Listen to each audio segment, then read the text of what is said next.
Hi everyone, my name is Lena and welcome to my bathroom. Today I'd like to discuss a topic that a lot of us don't really touch on when we're thinking about our hair. If your goal is to have healthy, shiny, frizz-free, manageable, tangle-free hair, this is actually really important for it. This is important for the longevity of your hairstyle. It's just overall important to the health of your hair. It's how we sleep with our hair. What are we doing before we go to bed to prep our hair and to protect our hair while we sleep? There's a lot of things we can do to really make sure that our hair is healthy while we're sleeping. If you want your hair to be manageable, if you want to avoid knots and tangles in your hair, what you do before you go to bed is really important. So let's go ahead and go over a few options here. The first thing I want to touch on before we get into the actual techniques of how to protect our hair is the fabrics that we use. The fabrics we use in our home and the fabrics we use most importantly in our bed. The most common fabric we use in our bed is probably going to be cotton. Pillowcases, your sheets, your blankets, most of them are going to be made out of cotton. It's cheap and it's pretty accessible, right? But cotton is not the best thing for our skin or our hair. Cotton is very rough, it's very abrasive. That roughness on our hair is creating frizz, it's creating friction. And the other thing that cotton does is it actually draws moisture from our hair and from our skin. These two things combined, this drawing of the moisture and the friction on our hair, actually causes damage while we sleep, especially if you're the kind of person that you toss and turn a lot. This is adding a lot of irritation and agitation to our hair. It's making it brittle and it's actually breaking our hair. So while you're sleeping, your strands might be breaking.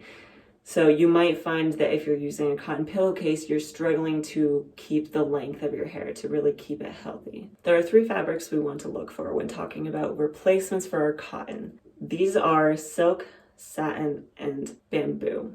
Satin and silk are the two most common discussed, but I am actually going to go over bamboo as well.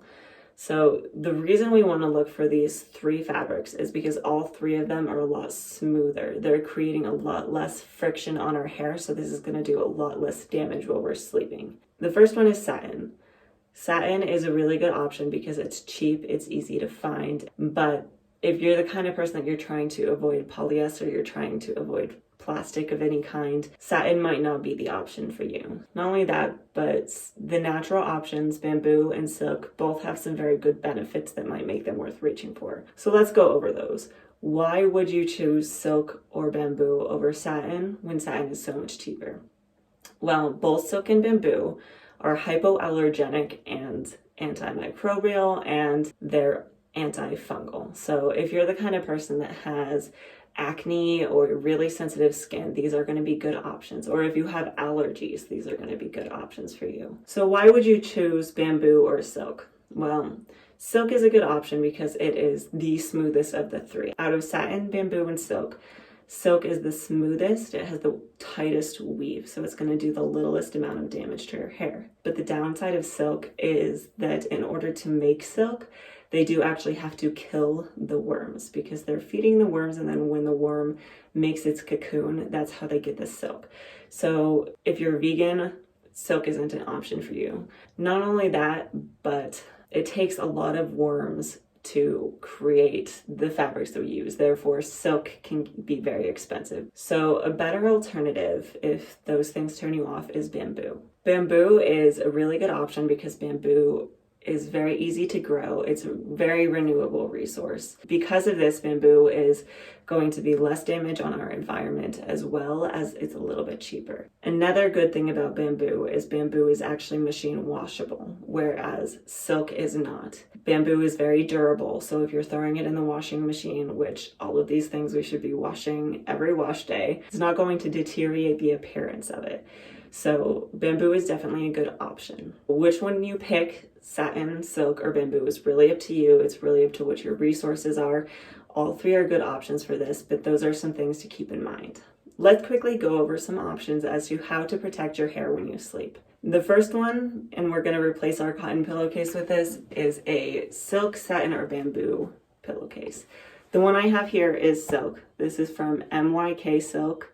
And this is a good option if you do want to go this route instead of satin or bamboo because it actually has a cotton back to it. And that cotton back is going to make this product cheaper than if you went for a entirely silk pillowcase. Satin and bamboo are also good options. A benefit of a bamboo pillowcase over the silk pillowcase I have here is that bamboo is actually naturally cooling. So if you're the kind of person that you're constantly turning your pillowcase over to find the cool spot, you don't have to do that with bamboo. So that's something to keep in mind. So in addition to our pillowcase, if this is the option you're going to go, if you're going to go with a satin, silk, or bamboo pillowcase, is we want to pineapple our hair.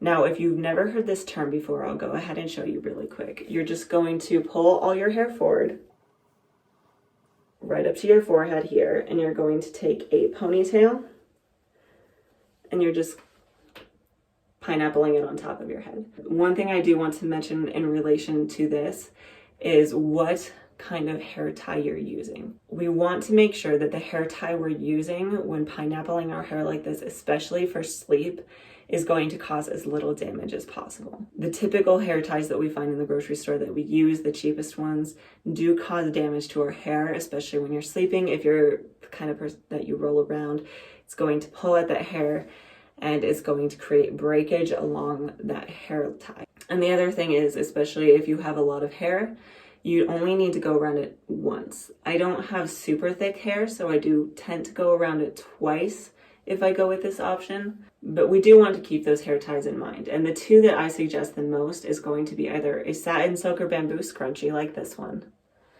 or this is called an invisibobble. This is another good option.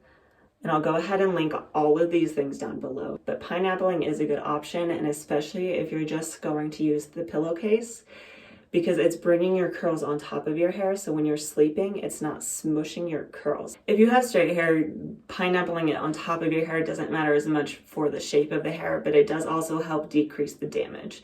When it's on the back or the sides, you're putting a lot more tension on wherever that ponytail is. The next several options are going to be options for you if you don't necessarily want to go out and buy a pillowcase. Whatever the reasoning, there are alternatives for you. The first thing is just going to be your satin or silk or bamboo scarf.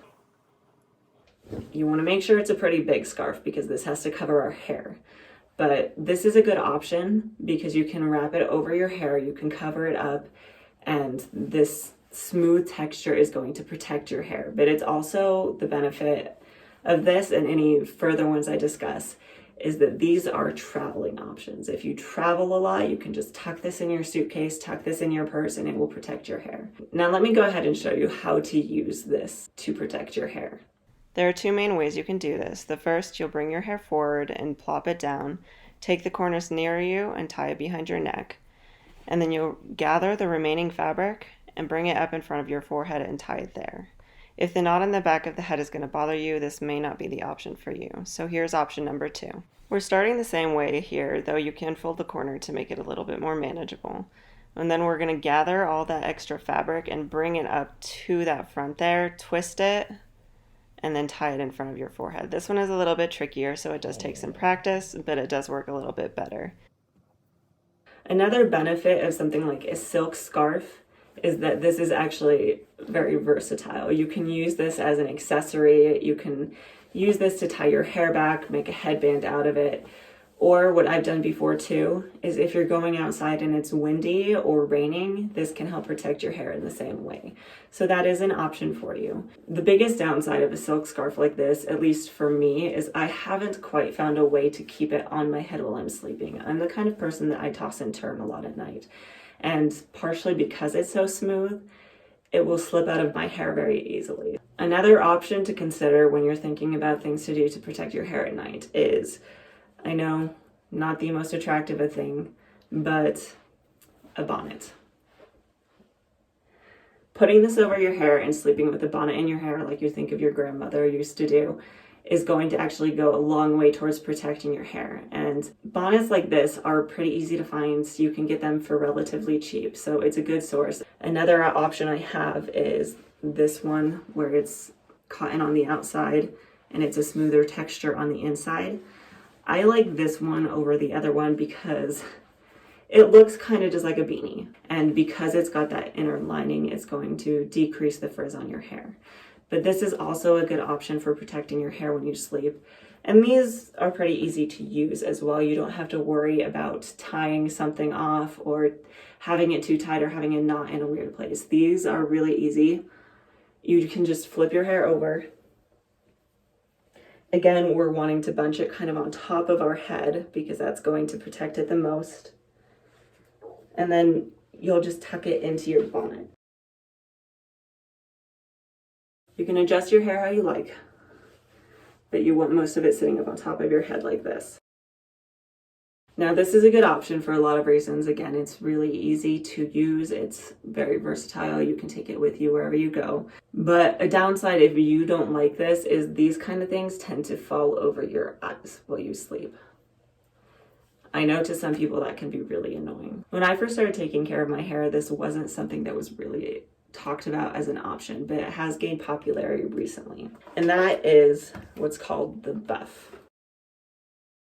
And the nice thing about a buff is, again, is very versatile. You can see on the back of the packaging here, there's a lot of different ways you can use this. You don't just use it to protect your hair, you can use it to protect your face, you can use it as a face mask since we're in the middle of a pandemic. I haven't actually used that one yet. This is the one that I use because I like the style a little better.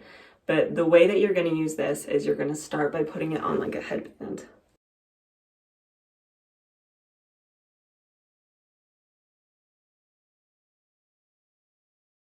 And then we're going to take this and we're going to straighten it out.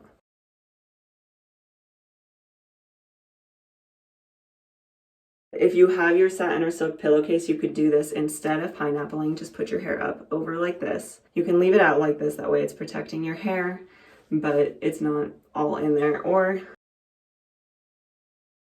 you could tuck it in the actual buff here. And if you wanted, you could even tie the end off, and that's going to keep all of your hair in the buff, and it's going to help protect it at night while you sleep. So this is a good option.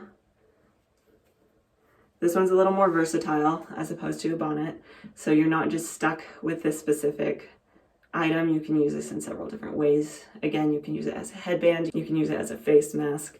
There's a lot of things you can do with a buff, so that is a good option as well. When sleeping at night, there are a lot of ways to protect your hair from damage. The things you want to keep in mind are what kind of fabric you're reaching for. Now, whether that's silk, satin, or bamboo, that's completely up to you. And also how you actually want to protect it. Whatever you choose, that's completely up to you. But there are a lot of options out there, and you can always mix and match any of these. Sometimes I will pineapple my hair underneath my bonnet just to make sure that it stays on top of my head, and then I also use a silk pillowcase in the event that the bonnet slips off. So there's a lot of different options. Just do some trial and error, see what works best for you. And if you're doing anything else with your hair to help protect it at night while you're sleeping that I haven't mentioned yet here, mention it in the comments below. If you have any further questions or thoughts, feel free to leave them in the comments. And of course, as always, like and subscribe. I hope you found this video helpful and I gave you some ideas as how to protect your hair while you sleep. And hopefully I'll see you next time for future content like this.